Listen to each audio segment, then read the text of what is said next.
So here we are, 1, 2, 3, 4, 5 movies into the Monsterverse. That's like 10 hours of footage, and I couldn't tell you a single thing that happens in these movies.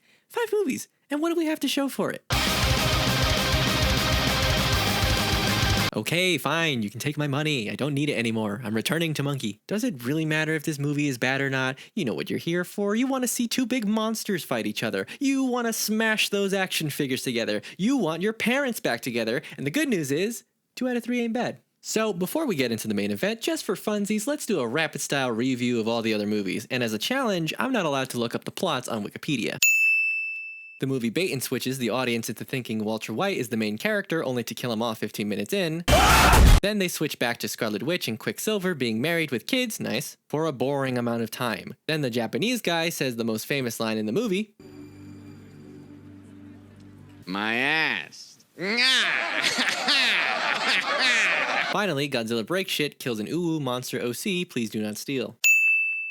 Jack Black goes to Skull Island. Loki goes to Skull Island, gives nature the respect it deserves. And they run into some monster, and the greatest scene in movie history plays out.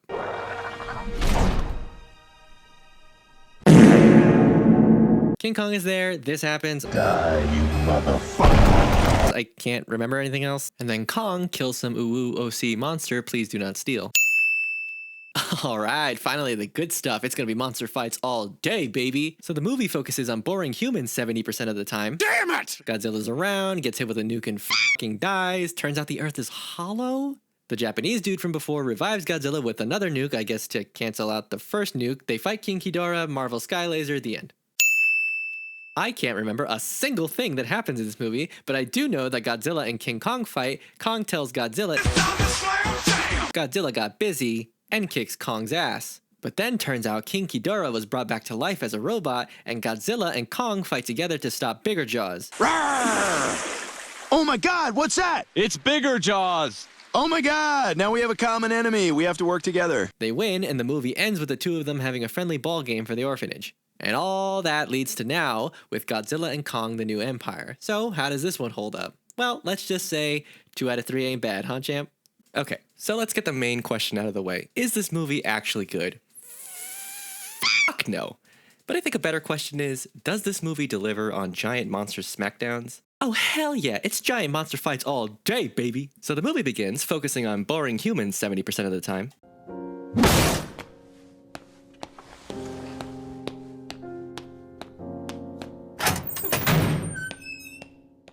Okay, it doesn't actually begin like that. It does actually open with Kong adjusting to life in Hollow Earth, hunting and gathering, and generally being a sad boy. And Godzilla is sleeping most of the time until another Titan rears its ugly head and he goes and f***s it up.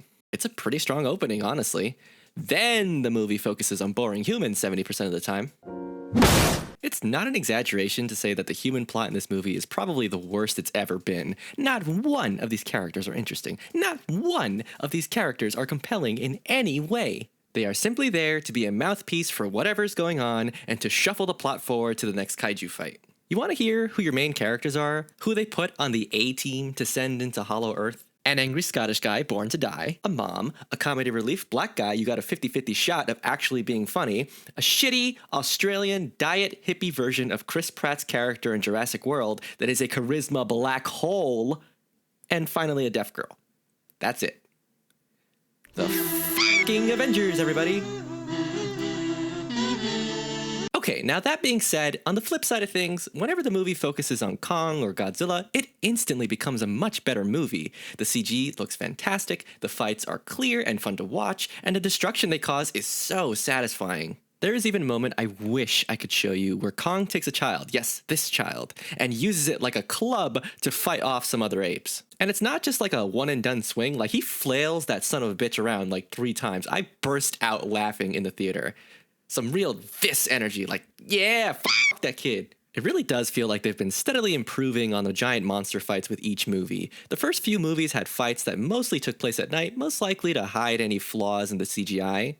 And there was also this annoying habit of the camera cutting away from the action to focus on the human characters, and it's like, yeah, oh come on, get the fuck out of here, Millie Bobby Brown, go finish Stranger Things, dog, it's been like 6 years, what's going on? Thankfully, the next few movies got the message and fixed the fighting with huge, bright battles. Like, I'm getting big Pacific Rim vibes with the Neon City and the like. Comparing it to Pacific Rim is a huge compliment, by the way.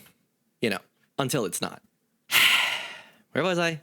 Oh yeah, so there's this scene in the movie where Kong meets a bunch of other apes, and there is no spoken dialogue for like 20 minutes. Everything is told through visual storytelling and body language. You really get a feel for Kong and the other apes and their struggles, and it's honestly really good. I kind of wish the entire movie was like that. But no, every time I start getting invested in the Titan storyline, they cut back to the humans to see whatever the hell they're up to.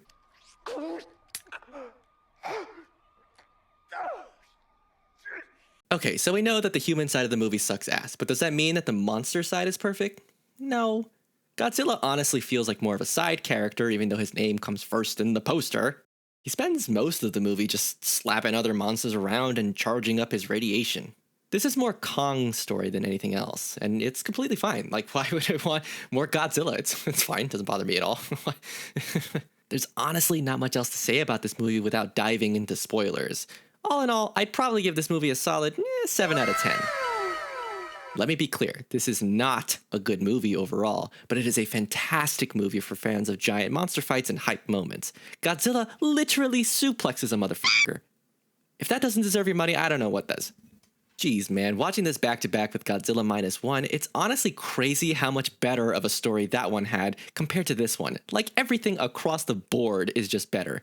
Maybe that'll be its own video. And hey, maybe you should subscribe and stick around if you want to see that review next time, Okay, well, anyway, if you or anyone else liked this review and you want to see more in this style, you can go ahead and click right here and check out some of the other stuff I made. Thanks for watching. Okay, I love you, bye-bye.